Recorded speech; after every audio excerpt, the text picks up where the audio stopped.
भाईंदर के अंदर 90 स्कूलों की लिस्ट जारी हुई है, जिसमें तकरीबन 1006 बच्चों को फ्री में एडमिशन दिया जाएगा आरटीई के अंडर में। नमस्कार, आदाब। आप देख रहे हैं साबिर शेख के साथ on record Mira Bhayandar. Mira road के नया नगर स्थित सेंट एंथनी हाई स्कूल के सेकंड फ्लोर पर संघर्ष फाउंडेशन नामक इस संस्था ने एक स्कॉलरशिप के मार्गदर्शन का आयोजन किया। स्कॉलरशिप को किस तरह से हासिल किया जाए, क्या उसके लिए डॉक्यूमेंटेशन लगते हैं और कहाँ पर हमें अप्लाई करना है, इसकी पूरी जानकारी देने के लिए जो यहाँ पर वक्ता आए थे उनका क्या कहना है, स्कॉलरशिप किस तरह से हासिल की जाए और उन्होंने यहाँ पर आके किस तरह से मार्गदर्शन किया, उनसे हम जानते हैं। स्पेशली माइनॉरिटी, स्पेशली मुस्लिम्स के लिए गवर्नमेंट के स्कॉलरशिप की क्या क्या योजनाएं हैं, ये बताने के लिए वर्कशॉप के लिए मैं आई थी। और मुझे बहुत खुशी हुई कि इधर बहुत सारे मुस्लिम लोग आए कि उनको भी ऐसी क्यूरियोसिटी है कि हमारे बच्चे पढ़ लिख के आगे बढ़े। ऐसा लगता है कि हाँ, ऐसा बोला जाता है कि मुस्लिम्स आर नॉट डेवलप्ड, लेकिन अभी वो डेवलप होना चाहते हैं। उसके लिए गवर्नमेंट की क्या क्या स्कीम्स है, हमारे बच्चों को कैसे आगे बढ़ाए, ये भी समझना चाहते हैं। पेरेंट्स थे, यंग बच्चे थे, लड़के थे, लड़कियां थे। मुझे बहुत अच्छा लगा, बहुत खुशी हुई। आज का प्रोग्राम वेरी सक्सेसफुल हो गया। सब जगह ऐसे प्रोग्राम्स होना चाहिए, लेकिन अभी मैं इतनी जगह घूमती हूँ तो मेरे समझ में आता है कि लोगों को बहुत कम मालूमात है।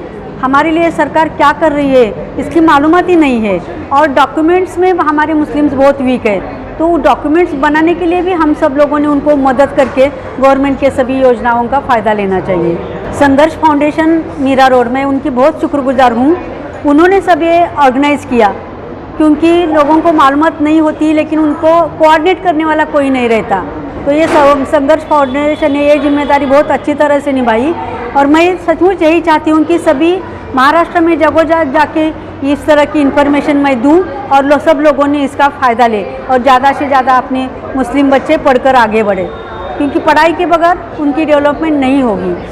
देखिए, हमने यहाँ पर स्कॉलरशिप के बारे में गाइडेंस का सेमिनार और प्रेजेंटेशन का प्रोग्राम लिया था। इसमें महाराष्ट्र शासन में तकरीबन 35 साल अपनी सर्विस दी हुई माइनॉरिटी डिपार्टमेंट की एक्स सेक्रेटरी और टेक्निकल एजुकेशन डिपार्टमेंट की जॉइंट डायरेक्टर जो रह चुकी है, ऐसी एनुल अत्तार मैडम को हमने बुलाया था। कई सारी स्कीमें जो स्कॉलरशिप से रिलेटेड है वो ड्राफ्ट करने की जो समिति होती है उनमें ये पार्ट रह चुकी है। वो खुद आके उन्होंने एक पावर पॉइंट प्रेजेंटेशन के साथ लोगों को बताया कि किस तरह से हम सरकार की, राज्य सरकार और केंद्र सरकार की जो स्कॉलरशिप्स की स्कीमें हैं उनका लाभ उठा सकते हैं और हमारा एजुकेशन और किफ़ायती बना सकते हैं, अफोर्डेबल बना सकते हैं, अपनी फ़ीस की सुविधा कर सकते हैं। हमने ये प्रोग्राम इस मकसद से लिया था कि हम देखते आ रहे हैं काफ़ी दिनों से, जब से संघर्ष फाउंडेशन की स्थापना हुई है, कई लोग हमारे पास आते हैं ये गुहार लेके कि एजुकेशन उनको बंद करना पड़ रहा है, वो ड्रॉप आउट हो रहे हैं क्योंकि उनके पास फीस भरने के लिए पैसे नहीं हैं। हम जब उनसे पूछे कि आप स्कॉलरशिप्स नहीं लेते तो उनको ये पता ही नहीं। आइडियली देखा जाए तो स्कूल्स और कॉलेजेस ने ही स्कॉलरशिप के बारे में गाइडेंस देना चाहिए, पर अनफॉर्चुनेटली स्कूल्स और कॉलेजेस की गाइडेंस नहीं दे पा रहे। तो हमने सोचा क्यों ना संघर्ष फाउंडेशन के थ्रू ये पहल की जाए और इनको स्कॉलरशिप्स की इन्फॉर्मेशन दी जाए।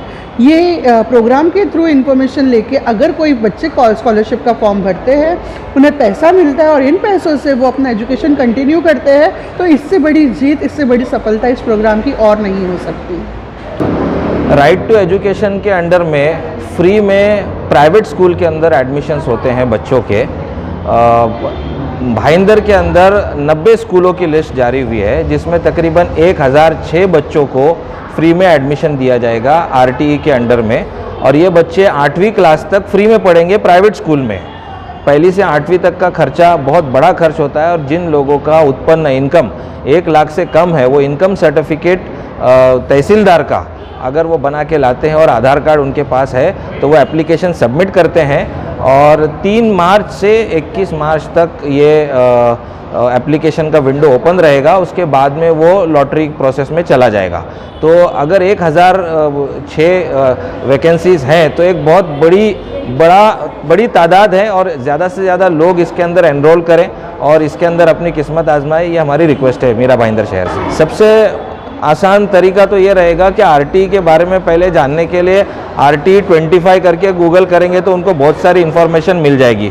RTE 25% महाराष्ट्र गूगल करेंगे तो उनको और ज़्यादा इन्फॉर्मेशन मिल जाएगी। और अगर उनको लगता है कि उनका बच्चा पहली क्लास में है और उनको एडमिशन करना चाहिए तो वो हमारे ऑफिस पे आए, सना मैडम के पास आए या हमारे अपने ऑफिस पे आए और आकर जो है अपने साथ 2 चीज़ें ज़रूर लाएँ, एक आधार कार्ड की कॉपी और दूसरा 1 लाख से कम का, मतलब 1 लाख का नहीं, 1 लाख से कम का इनकम सर्टिफिकेट बनवा कर लेकर आए। और अगर उन लोगों को ये इनकम सर्टिफिकेट बनाने में प्रॉब्लम है तो भी हम उनको बनाने के लिए पूरा गाइडेंस देंगे, वो भी हमारे यहाँ पर आ सकते हैं। हम उनको पूरे रास्ते, उसके जो भी कानूनी रास्ते हैं, लीगल रास्ते हैं, मॉरल रास्ते हैं, हम उनको पूरी तरह गाइड करेंगे उसके अंदर। और RTE की जो भी फॉर्म भरना है, RTE का जो फॉर्म भरना है वो हम पूरा के पूरा फ्री में उनको सबमिट करके दे देंगे। आधार कार्ड का करेक्शन उनको खुद करना होगा, हमारी गाइडेंस ज़रूर होगी लेकिन उनको खुद करना होगा। इसी तरह ये इनकम सर्टिफिकेट भी उनको खुद करना होगा, हमारी गाइडेंस उसके साथ में होगी। लेकिन RTE के प्रोसेस के लिए जो कुछ भी फॉर्म है वो हमारी तरफ से बगैर किसी पैसे लिए फ्री में करके दिया जाएगा। संघर्ष फाउंडेशन की ये कोशिश पूरी हद तक का कामयाब होती हुई दिखाई दी कि आज सैकड़ों पालक वर्ग और विद्यार्थी इस प्रोग्राम में शामिल हुए। उनके मन में स्कॉलरशिप को लेकर जो दुविधा थी, जो प्रश्न थे या जो परेशानियां आ रही थी, उन परेशानियों और उन दुविधाओं को भी यहाँ पर स्कॉलरशिप के इस गाइडेंस प्रोग्राम में क्लियर किया गया। सवाल जवाब का दौर चला। स्कॉलरशिप लेने के दौरान जो परेशानियां आती थी उसे किस तरह से उसका निपटारा किया जाए और स्कॉलरशिप लेने के दौरान मार्गदर्शन लिया जाए, इसकी भी जानकारी यहाँ पर एनुल अत्तार ने दी है। संघर्ष फाउंडेशन ने जिम्मेदारी उठाई है कि स्कॉलरशिप लेने के दौरान जो भी डॉक्यूमेंटेशन के पूर्तता करनी होगी या जो भी क्वायरीज आती है, जो तकलीफ़ें आती है विद्यार्थियों को स्कॉलरशिप लेने के दौरान, उसे फुलफ़िल करने के लिए, उसका मार्गदर्शन करने के लिए संघर्ष फाउंडेशन यहाँ पर बैठा हुआ है। साथ में ही RTE right to education act के तहत मीरा भाईंदर शहर में करीब 90 ऐसी स्कूलें हैं जहाँ पर 1000 विद्यार्थियों को मुफ्त में शिक्षा मिलती है। इस तरह की जानकारी भी यहाँ पर डॉक्टर दानिश लांबे ने दी है। हम उम्मीद करते हैं कि हमारे मीरा भाईंदर शहरवासी जो राइट टू एजुकेशन एक्ट के माध्यम से अपने बच्चों को मुफ्त में शिक्षा देना चाहते हैं वो ज़रूर दानिश लांबे से संपर्क करें, इस कानून का फ़ायदा उठाएं।